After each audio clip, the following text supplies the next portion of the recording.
Assalamualaikum warahmatullahi wabarakatuh. Nama saya Mahdi Zaki dari jurusan D3 Pemasaran. Kali ini saya akan menjelaskan mengenai materi untuk mendapatkan nilai UAS mata kuliah pengantar bisnis. Yang pertama ada fungsi planning, yang kedua ada fungsi leading dan controlling, yang ketiga adalah fungsi manajemen pemasaran, yang keempat adalah manajemen SDM, yang kelima ada manajemen produksi, dan terakhir adalah manajemen resiko. Next.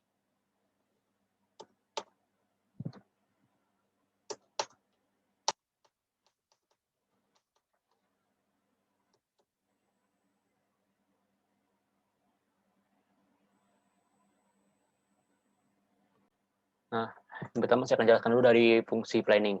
Nah, fungsi planning atau bisa disebut juga dengan fungsi perencanaan.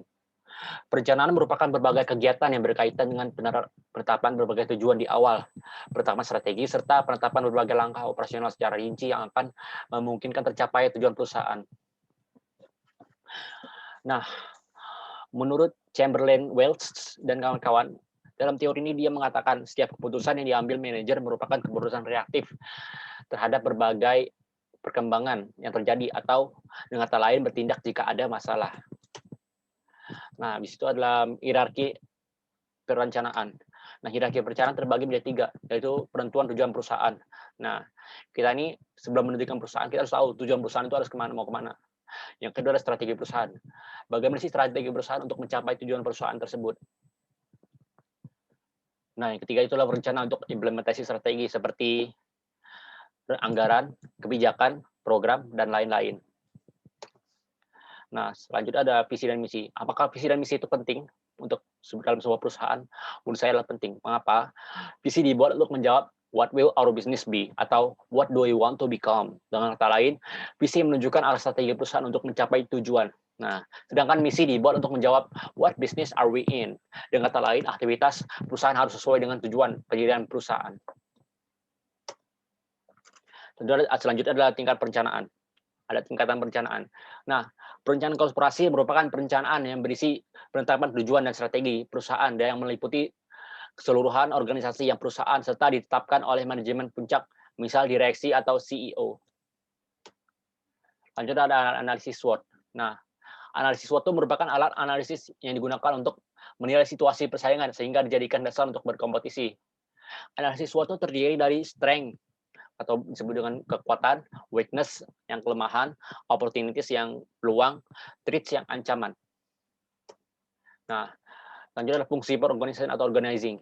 Nah, fungsi organizing itu adalah fungsi dijalankan untuk membantu manajer perusahaan untuk dalam membagi-bagi pekerjaan serta mengembangkan struktur hubungan antara pelaksana tugas yang satu dengan yang lainnya sehingga tujuan perusahaan dapat tercapai.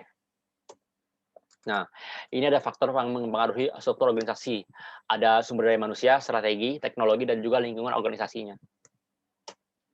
Yang kedua adalah fungsi leading dan controlling. Nah, pemimpin atau bisa disebut juga yang leading, dalam manajemen ada serangkaian proses yang digunakan agar setiap anggota yang berada dalam organisasi dapat bekerja sama dalam mencapai sasaran organisasi. Seorang manajer harus dapat menggerakkan dan memotivasi serta mempengaruhi bawahan agar dapat melakukan tugas-tugas yang telah direncanakan untuk mencapai sasaran atau tujuan atas organisasi tersebut. Nah, ini adalah karakteristik leading. Leading memiliki beberapa karakteristik.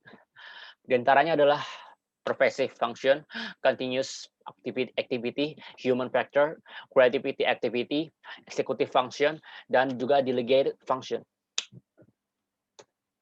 Nah, ini adalah tujuan leading. Nah, pada umumnya tujuan dari leading adalah agar tugas-tugas yang menjadi kewajiban para anggota organisasi dapat dijalankan dan diselesaikan dengan baik sehingga tujuan organisasi dapat tercapai dengan berpedoman pada perencanaan atau planning yang sudah ditetapkan organisasi. Secara lebih terperinci, tujuan dari pengarahan adalah sebagai berikut.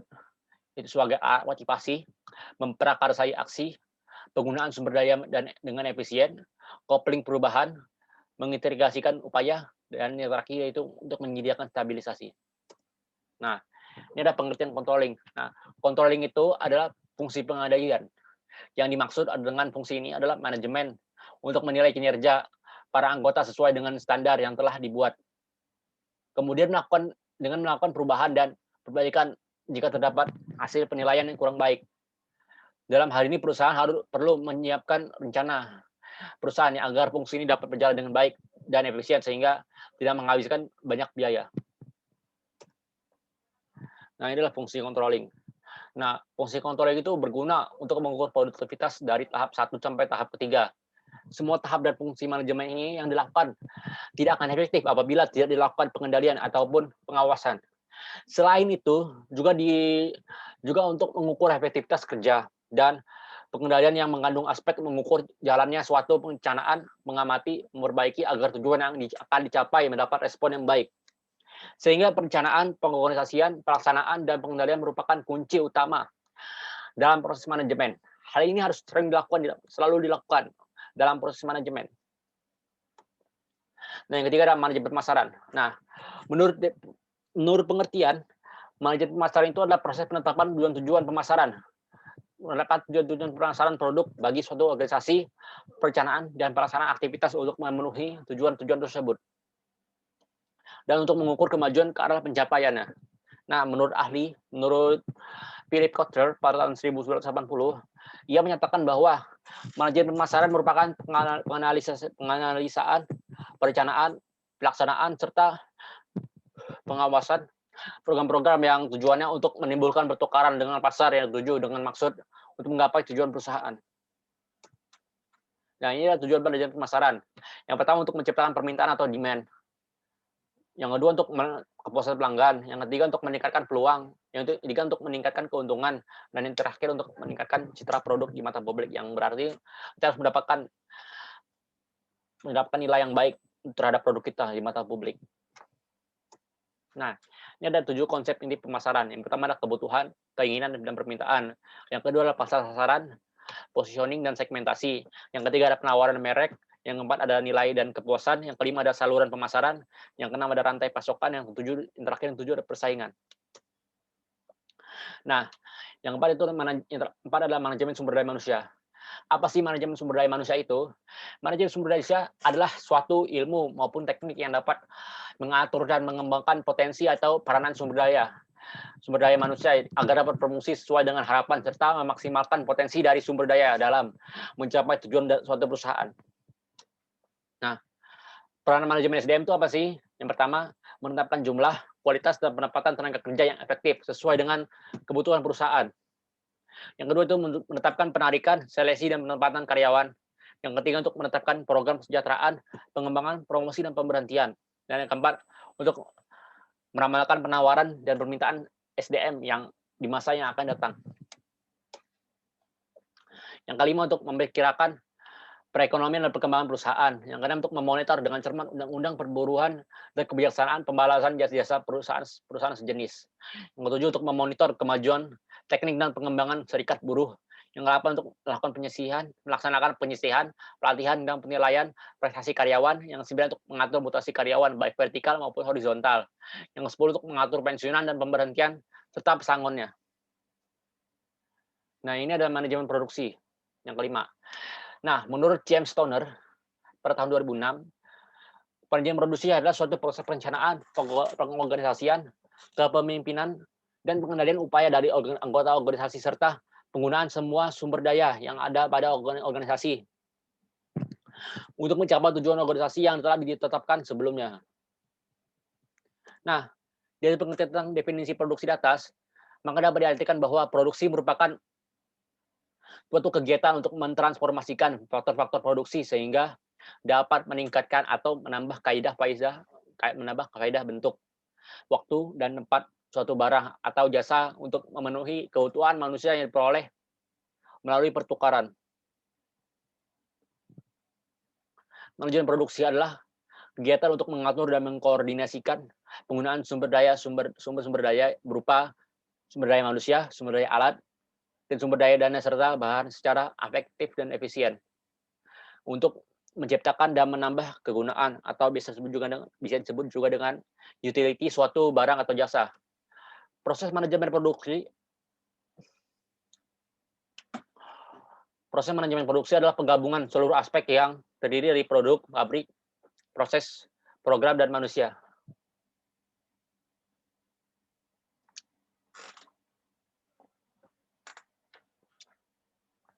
Nah, inilah tahapan manajemen produksi.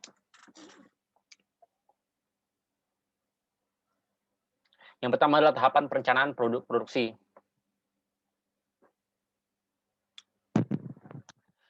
Nah, pada tahap awal inilah seluruh rencana produksi mulai dari kualitas produk, kuantitas produk yang dihasilkan, bahan yang akan digunakan, target konsumen di mana produk akan dipasarkan, dan jumlah tenaga kerja yang dipakai, atau departemen lain yang berkaitan akan dibahas.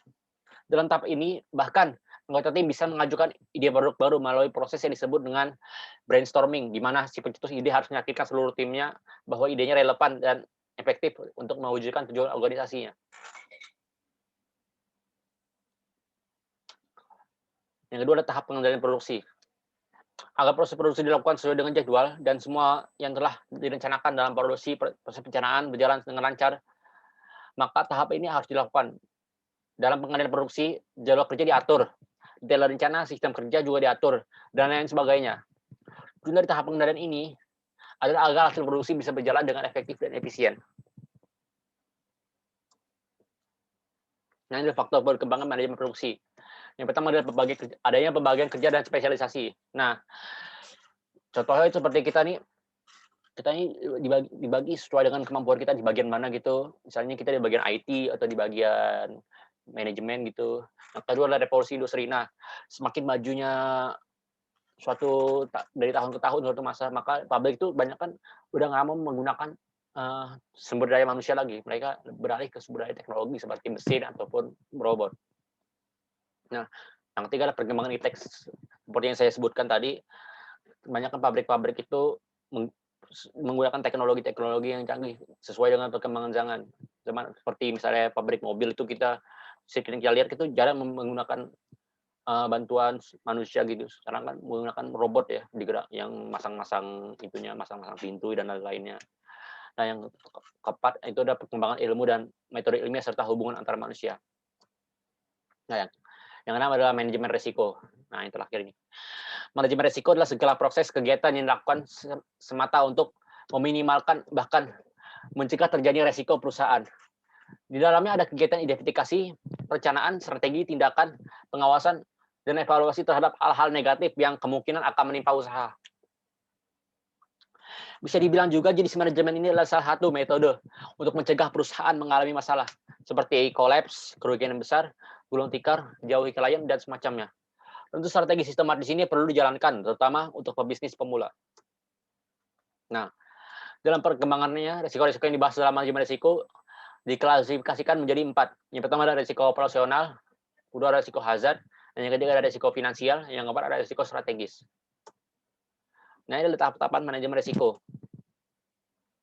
Ada 5 ya. Yang pertama, mengidentifikasi terlebih dahulu risiko-risiko yang mungkin akan dialami oleh perusahaan. Kita harus mengidentifikasi dulu sebelum membangun perusahaan. Risiko yang terjadi apa, kendalanya gitu. Yang kedua adalah mengevaluasi atas masing-masing risiko ditinjau dari severity atau nilai risiko dan frekuensinya. Yang ketiga adalah mengendalikan risiko secara fisik atau risiko dihilangkan dan risiko diminimalisir ataupun secara finansial, risiko ditahan atau risiko ditransfer. Nah, yang keempat itu menghilangkan risiko, berarti menghapuskan secara kemungkinan terjadi kerugian. Misalnya dalam mengendarai mobil di musim hujan, yaitu kecepatan kendaraan dibatasi maksimum 60 km per jam. Yang kelima itu untuk meminimalisir risiko. Dilakukan dengan upaya-upaya untuk meminimumkan kerugian. Misalnya dalam produksi, peluang terjadi produk gagal dapat dikurangi dengan pengawasan mutu atau quality control. Nah, ini ada identifikasi risiko. Nah, yang pertama itu kita harus mengetahui kemungkinan terjadi suatu kendala. Misalnya kita sebelum membangun perusahaan atau membangun sebuah usaha, kita harus mengetahui dulu apa sih kendala ke depannya gitu, risiko yang terjadi apa sih. Yang kedua itu memperkirakan besar atau kecil sebuah risiko. Kita harus memikirkan.